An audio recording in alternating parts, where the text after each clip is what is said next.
Om Swastiastu. Halo semua, kembali lagi di channel PAH 21 bersama saya, Nigusti Ayukade Arinoviani, nomor stambuk DS 0121012, Program Studi Pendidikan Agama Hindu.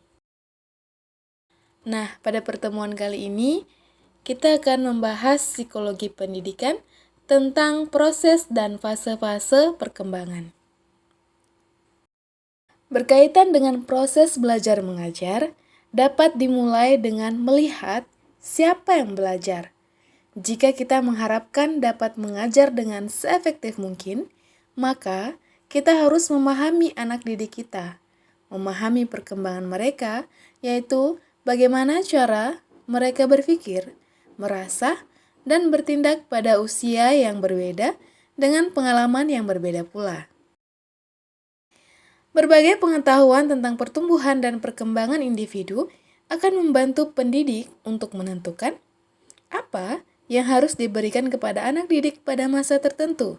Bagaimana cara menyajikan pengalaman belajar pada masa-masa tertentu berkaitan dengan berbagai aspek pertumbuhan dan perkembangan anak. Pada bagian ini, perkembangan manusia yang meliputi dimensi psikologis maupun fisiologis, pembahasan akan diawali dengan definisi perkembangan. Selanjutnya akan diuraikan dengan faktor-faktor yang mempengaruhi perkembangan, aspek-aspek perkembangan, prinsip-prinsip perkembangan, dan fase-fase perkembangan. Oke, kita masuk di pertama, yaitu ada pertumbuhan dan perkembangan. Istilah pertumbuhan dan perkembangan dalam pandangan para ahli psikologi merujuk pada perubahan-perubahan tertentu yang terjadi dalam kehidupan manusia mulai dari masa konsepsi sampai meninggal. Istilah ini tidak berlaku untuk semua jenis perubahan, tetapi lebih pada hal yang berkelanjutan dalam rentang waktu yang lama. Pertumbuhan atau growth merupakan perubahan progresif ke arah kematangan atau kedewasaan yang lebih bersifat kuantitatif. Pertumbuhan berarti tahapan peningkatan sesuatu dalam aspek jumlah, ukuran, dan arti pentingnya. Sedangkan perkembangan atau development adalah perubahan progresif ke arah kematangan atau kedewasaan yang lebih bersifat kualitatif. Pertumbuhan dapat berarti sebuah tahapan perkembangan atau a stage of development. Menurut MacLeod 1889 dalam Syah 1995. Nah, perkembangan individu merupakan suatu proses perubahan individu menuju ke arah yang lebih sempurna dan tidak dapat diulang kembali. Oke, kemudian menurut para ahli psikologi, individu biasanya mengalami dua masa pancaroba atau krisis yang biasanya disebut truths dalam Syah 2000. Masa ini terjadi dalam dua periode, yaitu yang pertama ada periode terjadi pada usia 2-3 tahun. Dengan ciri utama, anak menjadi egois, selalu mendahulukan kepentingan diri sendiri. Kemudian yang kedua terjadi pada usia antara 14-17 tahun, dengan ciri utama sering membantah orang tua dan cenderung mencari identitas diri. Tentang truths yang kedua di atas, perlu digarisbawahi bahwa usia 14-17 tahun bukanlah harga mati. Artinya, rentang usia remaja yang mengalami krisis tahap kedua ini di masing-masing daerah mungkin berbeda, lebih cepat atau lebih lambat. Kemudian kita masuk di bagian yang kedua, yaitu ada pembawaan dan lingkungan dalam proses perkembangan. Ada 3 aliran yang mendasari faktor-faktor yang mempengaruhi proses perkembangan, yaitu yang pertama ada nativisme atau natus, artinya lahir. Nativisme atau biologisme menekankan peranan bakat, natus artinya lahir. Hereditas adalah pewarisan sifat-sifat fisik dalam psikologis serta pola pertumbuhan lainnya yang secara biologis diwarisi oleh setiap anak dari orang tua melalui proses genetis. Kemudian ada empirisme atau the School of British Empiricism. Aliran empiris merupakan kebalikan dari aliran nativis yang menganggap bahwa penentu perkembangan adalah faktor lingkungan. Kemudian tokoh utamanya adalah John Locke. Doktrin aliran ini yang termasyhur adalah tabula rasa yang menekankan arti penting pengalaman, lingkungan, serta pendidikan. Kemudian yang ketiga ada konvergensi atau perpaduan. Teori ini merupakan sintesis dari empiris dan nativis yang berusaha menggabungkan unsur pembawaan maupun lingkungan. Bahwa perkembangan anak selain dipengaruhi oleh pembawaan atau hereditas juga dipengaruhi oleh lingkungan. Lingkungan atau environment diartikan sebagai milieu atau alam sekitar, baik lingkungan sosial maupun non-sosial, atau baik lingkungan fisik atau non-fisik.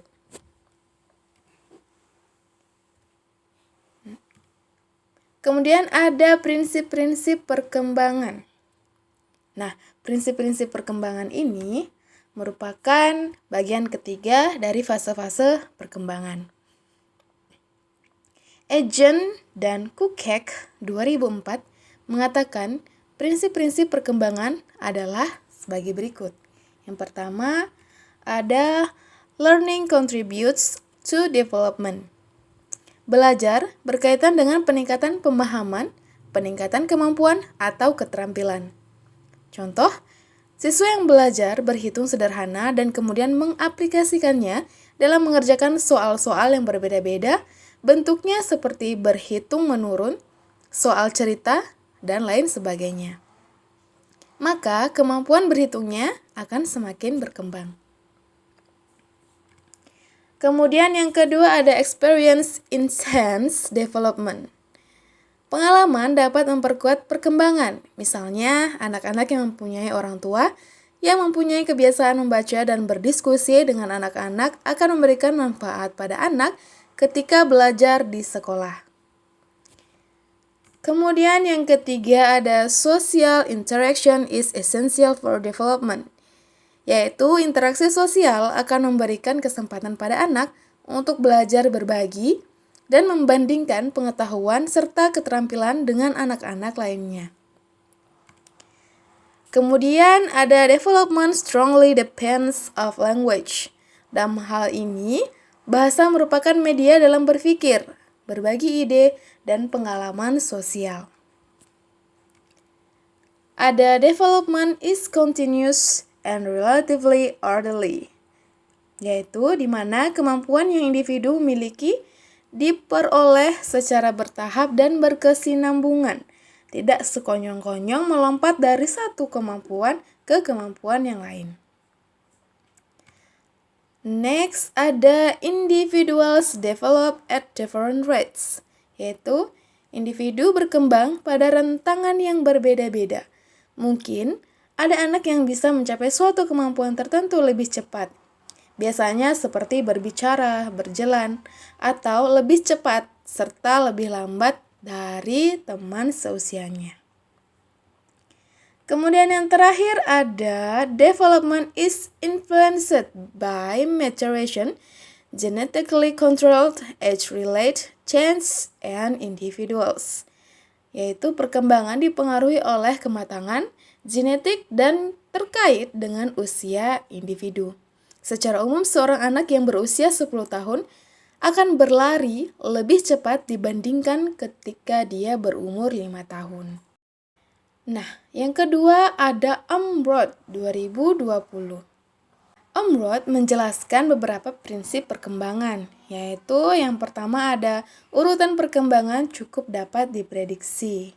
Meskipun anak-anak hidup dalam lingkungan dan budaya yang beragam, urutan saat menunjukkan pencapaian perkembangan pada umumnya akan sama. Kemudian, anak-anak berkembang dengan laju yang berbeda. Prinsip ini seperti prinsip yang dikemukakan oleh Kukek 2004. Bisa jadi ada anak yang lebih cepat tetapi ada yang lebih lambat dalam mencapai suatu perkembangan tertentu. Kemudian ditandai oleh periode pertumbuhan yang relatif cepat di antara periode pertumbuhan yang lebih lambat.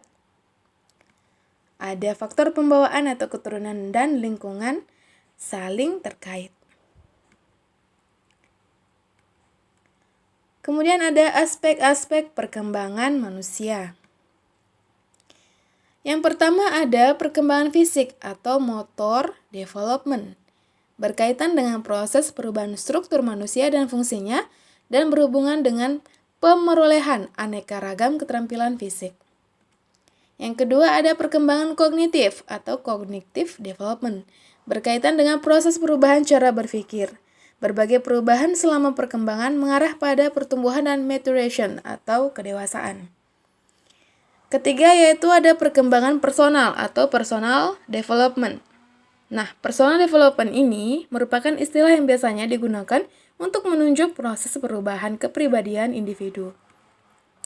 Yang terakhir ada perkembangan sosial dan moral atau social and moral development. Oke, kita lanjut ke fase-fase dan tugas perkembangan. Proses perkembangan individu sampai menjadi dirinya sendiri atau person terbagi menjadi 6 tahapan perkembangan dan tugas perkembangan, yaitu yang pertama ada fase bayi. Menurut beberapa ahli perkembangan, periode bayi ini berada pada rentang usia 0 sampai dengan 2 tahun.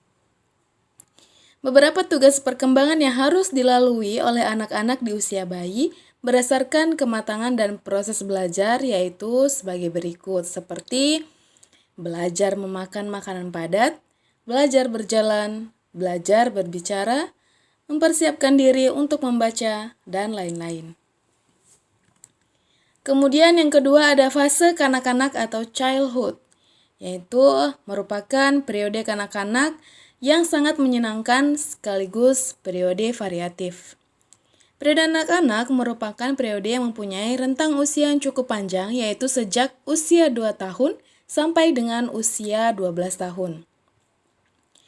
Adapun tugas-tugas perkembangan yang hendaknya dijalani oleh anak di periode ini atau di periode masa kanak-kanak atau childhood, yaitu seperti mencapai kebebasan pribadi, mempelajari keterampilan fisik yang perlu untuk permainan-permainan umum, belajar menyesuaikan diri dengan teman-teman seusianya, dan lain sebagainya. Kemudian yang ketiga ada fase remaja atau adolescence, merupakan keinginan menerima dan mencapai tingkah laku sosial. Nah, bagaimana dengan yang itu? Nah, penjelasannya yaitu didefinisikan sebagai transisi periode perkembangan antara masa kanak-kanak dengan masa dewasa. Kemudian adapun tugas-tugas perkembangan masa itu atau masa remaja yaitu seperti mencapai pola hubungan baru yang lebih matang dengan teman sebaya yang berbeda jenis kelamin sesuai dengan keyakinan dan etika moral yang berlaku dalam masyarakat. Kemudian ada fase dewasa awal atau early adulthood, yaitu fase ini berlangsung saat remaja mulai memasuki masa dewasa, yakni antara umur 21 sampai 22 tahun. Beberapa tugas perkembangan yang harus dilalui pada masa ini yaitu yang pertama mulai memilih teman hidup sebagai calon suami atau istri. Belajar menjalani kehidupan bersama, berlatih untuk mampu mengasuh anak, mengolah rumah tangga, dan yang lain sebagainya. Kemudian ada fase dewasa madya atau middle age, yang dimana merupakan berlangsung antara umur 40 sampai 60 tahun. Tugas-tugas perkembangannya yaitu meliputi mencapai tanggung jawab sosial sebagai orang dewasa dan sebagai warga negara, serta mencapai tanggung jawab sosial, mengikat diri dengan suami atau istri sebagai pribadi, dan lain sebagainya. Kemudian yang terakhir ada fase dewasa akhir. Fase dewasa akhir menurut ahli psikologi, masa lanjut usia merupakan periode akhir dalam rentang kehidupan manusia di dunia ini.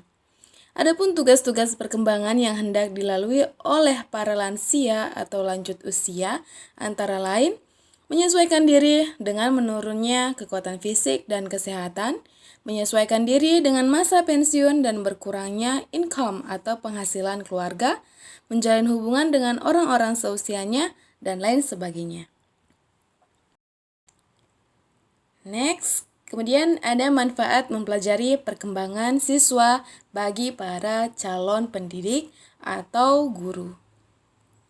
Memang tidak dapat dipungkiri bahwa antara proses perkembangan dengan proses pembelajaran sangat memberkati dan berkaitan dengan selayaknya mengetahui seluruh proses perkembangan setiap peserta didik dengan segala aspek dan faktor yang mempengaruhinya. Nah, ada pun beberapa manfaat dari mempelajari perkembangan siswa, yaitu yang pertama, memberikan layanan dan bantuan serta bimbingan yang tepat kepada siswa.